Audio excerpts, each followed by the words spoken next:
Welcome to the OSINDA presentation. OSINDA is the interface and database created for OSMOSYS, the open source energy modeling system. It allows to build an energy model, collect and easily organize the needed data, find an optimal solution for a selected scenario, and quickly analyze the results. This interface was created with Microsoft Access, so Access is needed to run it. Please make sure that all the components, Windows, Windows Office, and the selected solver are of the same kind, 32 or 64-bit version. More detailed information on how to solve compatibility issues can be found in the OSINDA manual.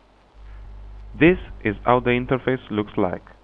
Before you start building any model, please check that the folder in which you placed the OSINDA file doesn't contain any spaces. This because the solver might not be able to interpret folder names with spaces in them. After this, you need to specify the location of the solver. You can do it by clicking on Model Configuration and using the Browse feature. As you can see, there are no spaces in the path I specified. Now you can start with the modeling. First of all, you can create a new project, clicking here. You have to give a code and a name. I will name this example EXPL. After this, you can define the time intervals. First of all, the year range. You just need to specify the start and end years. I choose 2014 and 2025. And the range will be automatically generated. Then you can insert several parameters, for example, time slices and the related year split. It's possible to fill it in Access or use a backup Excel file, copy and paste. I will define 3 seasons, intermediate, summer and winter, each one with day and night. And for these time slices, year splits can be defined. I will copy the data for the first year and use the copy feature for the other years. Now I can move to the plausible future or scenario page. Create a new plausible future, give it a code and a name, PF1 and plausible future 1, and defining the main page's parameters, regions, commodities and technologies. At first I will complete only the main pages. I will add the remaining data later. I will define only one region, R1,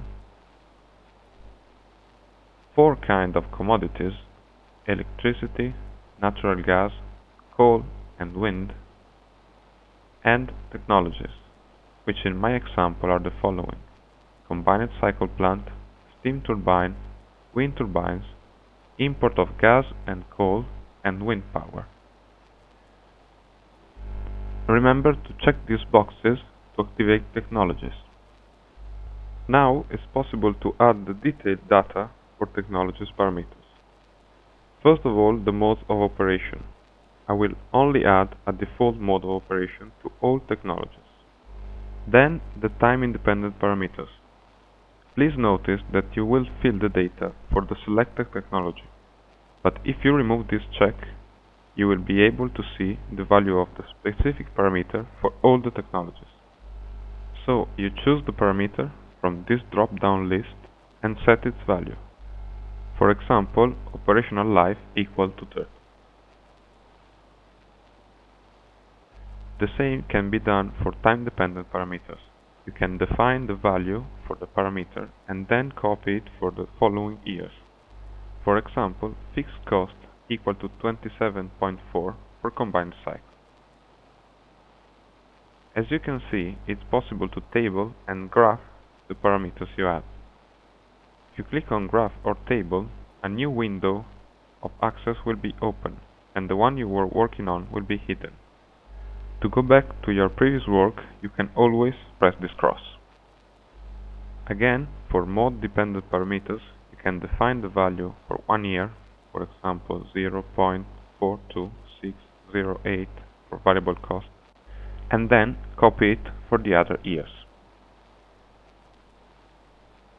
In the time slice dependent parameters, it's possible to define the capacity factor of technologies.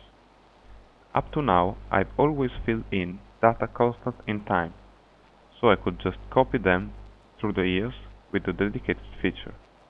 If the value of the parameter changes, during the years or during the time slices, I usually create the relative table in Excel and then copy and paste in Access. It's possible to directly fill the data in Access. You can of course choose the option that suits you best.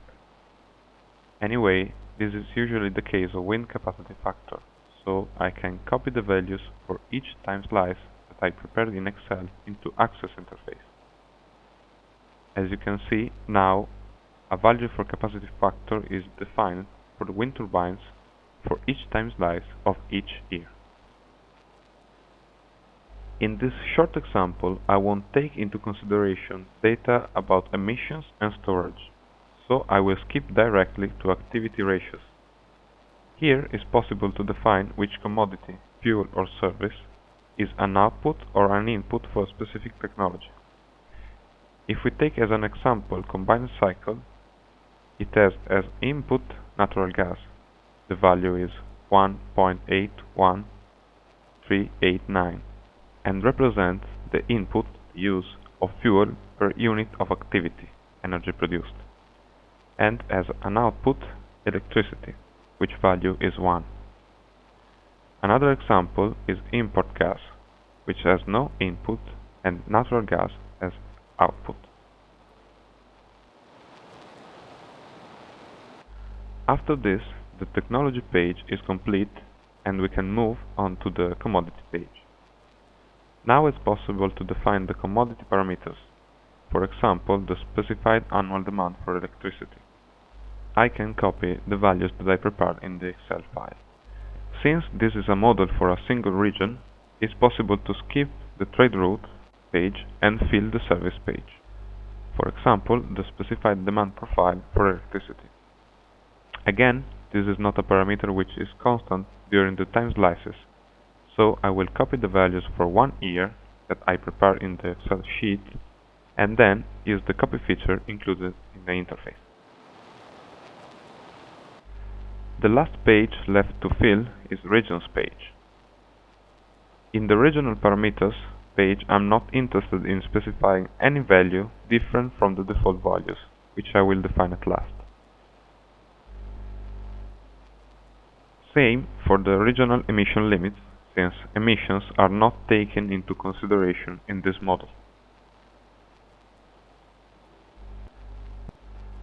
Might happen that you are not interested in defining some parameters values because they are not included in your model.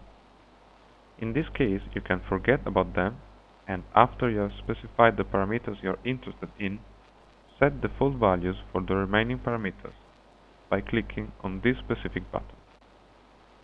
A list of default values will be generated. After this, the model is complete and ready to be optimized. Now I will switch to the complete model I previously prepared and run the optimization.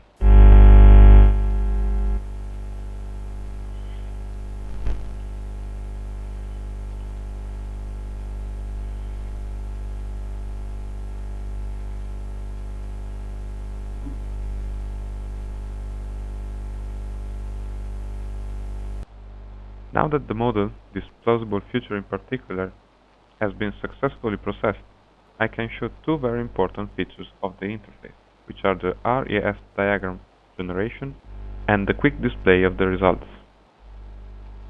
The RES reference energy system diagram can be generated by clicking here. This will open an Excel document which contains the diagram. As you can see, the three production technologies as output electricity and as input the proper fuel, which is provided by the proper supplying technology. In this case, the diagram is very simple, but as the complexity of the model increases, this feature becomes more and more useful. Last but not least, the interface allows to display the results in a very quick and user-friendly way. For this purpose, it's enough to click on the View Results for All Projects button and select the variable we need to display. For example, Total Capacity Annual, which displays the mix of capacity during the years. It's possible to sort by project, indicated as case study, and in particular select the one we just optimized, by plausible future and region, and select only the desired technologies. In this case, I selected only the production technologies. It's possible as well to see the result both in chart or table view. This concludes my short presentation of the main features of OSINDA. Thanks for watching.